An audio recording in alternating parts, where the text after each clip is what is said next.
दोस्तों, आज हम आपके लिए लाए हैं बैसाख की चौथ माता व्रत कथा। चलिए अब हम पढ़ेंगे वैसाखी चौथ माता व्रत कथा को। वैसाख की चौथ माता व्रत कथा को सभी हिंदू धर्म की महिलाएं करती है। यह व्रत पूरी आस्था से किया जाता है और चौथ माता से प्रार्थना की जाती है कि वह हमारे घर पर अपनी कृपा बनाए रखे। व्रत करने के बाद सभी महिलाएं बैसाख की चौथ माता की कथा सुनती है। अब हम आपको बैसाखी चौथ माता की कथा सुनाने जा रहे हैं। बैसाख की चौथ में गणेश चौथ का उपवास करें। रात को गणेश जी व चौथ माता की प्रतिमा पटे पर रखकर पूजा करें। ज्योति ले ले, रोली, चावल, पान, सुपारी, मेहंदी, मोली, काजल, फूल तथा 5 पुआ चढ़ा दे। 1 पुआ से जोत में घी डालकर भोग लगा दे। चंद्रमा को अर्घ्य देकर रात में भोजन करे। विनायक व चौथ की कहानी सुनिए चौथ माता की कहानी। एक साहूकार था, उसके एक बेटा बहू थे। जब बहू पीहर जाती तो उसका बाप पूछता कि तू क्या खाकर आई है। तब वह बोलती, मैं बासी खाकर आई हूँ। एक दिन साहूकार का बेटा अपने ससुर से मिलने गया। तब उसके ससुर ने उससे पूछा कि मेरी बेटी को बासा क्यों खिलाते हो। तब बेटे ने आकर अपनी माँ से पूछा कि तू बहू को रोज़ बासी क्यों खिलाती है। तब माँ ने कहा कि मैं तो बहू को रोज़ गरम गरम खिलाती हूँ, तू चाहे तो आज देख ले। बेटे ने बहू को गरम गरम खाते हुए देख लिया। एक बार बहू के बाप ने आकर बेटी से पूछा कि तूने क्या खाया। तब वह बोली, बासी खाया है।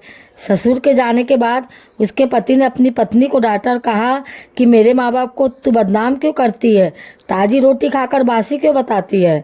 तब वो बोली, आपने कमाया नहीं, आपके बाप ने कमाया है तो वह बासी है। यह सुनकर उसका पति कमाने को चला गया। एक दिन वह पड़ोसी के यहाँ अग्नि लेने को गई। वहाँ पर सब चौथ माता की कहानी सुन रहे थे। तब उसने पूछा कि आप लोग क्या कर रहे हैं। तब सबने जवाब दिया, चौथ माता की कहानी सुन रहे हैं। तब उसने पूछा, इससे क्या होता है।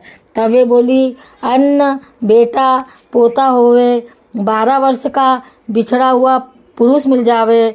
उस दिन से वह भी चौथ माता का व्रत करने लगी। उसकी सास 4 वक्त खाना देती, 1 बार का हथकारा निकालती, 1 वक्त का गाय को दे देती, 1 वक्त का राख में गाड़ देती और 1 वक्त का चांद उगने के बाद अर्घ्य देकर आप खा लेती। उसे चौथ का व्रत करते हुए 12 साल हो गए। जब गणेश चौथ ने सोचा कि इसे व्रत करते हुए 12 साल हो गए हैं, यदि इसका पति हम वापस नहीं लाएंगे तो हमें कलयुग में कोई नहीं पूछेगा। उसी रात चौथ माता उसके पति के सपने में बोली कि अब तू घर चल जा, तेरी स्त्री तुझे याद कर रही है। तब वो बोला, मैं बहुत काम में उलझ गया हूँ, मैं कैसे जा सकूँगा। जब चौथ माता बोली, दिन उगने के पहले ही चौथ माता का नाम लेकर दोनों घुटने मोड़कर बैठ जाना, देने वाला दे जाएगा, लेने वाला ले जाएगा। उसने सवेरे पहले उठकर ऐसा ही किया। उसका सारा काम पूरा हो गया। घर आते समय रास्ते में उसे बूढ़ा अजगर सांप मिला और दुखी अजगर आग में जलते जा रहा था। उसने अजगर को धुतकार दिया। तब अजगर बोला, मैं तो जलने जा रहा था, तूने मुझे क्यों धुतकारा, मैं तुझे खाऊंगा। तब उसने कहा कि मैं 12 साल बाद अपने घर जा रहा हूँ, मेरी स्त्री व मेरी माँ से मिलकर आऊँगा, तब तू मुझे खा लेना। अजगर बोला, मैं कैसे विश्वास करूँ, तू छत पर जाकर पलंग में सो जाएगा। तब उसने कहा कि तू सीढ़ियाँ चढ़कर आ जाना। इतना कहकर वो अपने घर गया। उसने किसी से कोई बात भी नहीं कही। रात में वह छत पर सोने के लिए चला गया।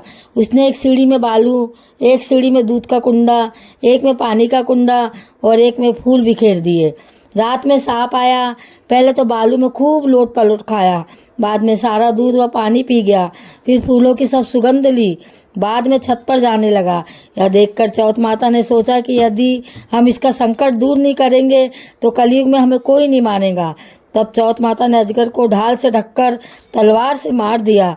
अजगर की थोड़ी सी पूंछ कटकर उसके जूते में गिर गई। तब अजगर ने सोचा कि जब ये जूता पहनेगा तब खा जाऊंगा। तब चींटियों में आपस में बात की कि इसकी बहू रोज चून देती थी, इसलिए अपने को इसके पति की जान बचाना चाहिए। इसलिए सब चींटियों ने सांप की पूंछ को खाकर पोला कर दिया। उसका संकट दूर हो गया। जब उसे उठने में देर हो गई तब उसकी माँ उठाने गई। सीढ़ी पर खून देखकर वह चिल्लाई। उसने सोचा कि उसका बेटा मर गया है, किंतु ऊपर से बेटे ने जवाब दिया, मैं जिंदा हूँ, मेरा दुश्मन मर गया है। नीचे आकर उसने माँ से पूछा कि मेरे नाम से आप लोगों ने कोई पुण्य व्रत किया है क्या?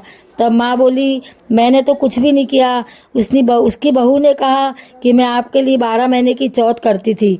माँ बोली, मैं तो तुझे 4 बार रोटी देती थी, मैंने तो कभी चौथ करते नहीं देखा। बहू बोली, एक बार हाथ कार, एक बार गाय को, एक बार राख में गाड़ देती थी और एक बार चांद को अर्घ्य देकर मैं खा लेती थी। माँ ने ब्राह्मण की लड़की से पूछा तो उसने हाँ कर दी। गाय से पूछा तो गाय ने भी गर्दन हिलाकर हाँ कर दी। जमीन को खोदकर देखा तो सोने की जेठ हो गई। उसने सारी नगरी में हेलो फिरा दिया कि पुरुष की औरत, बेटा की माँ, सब कोई चौथ का व्रत करे। हे चौथ माता, उसे सुहाग दिया वैसे सबको देना। बोलो चौथ माता की जय।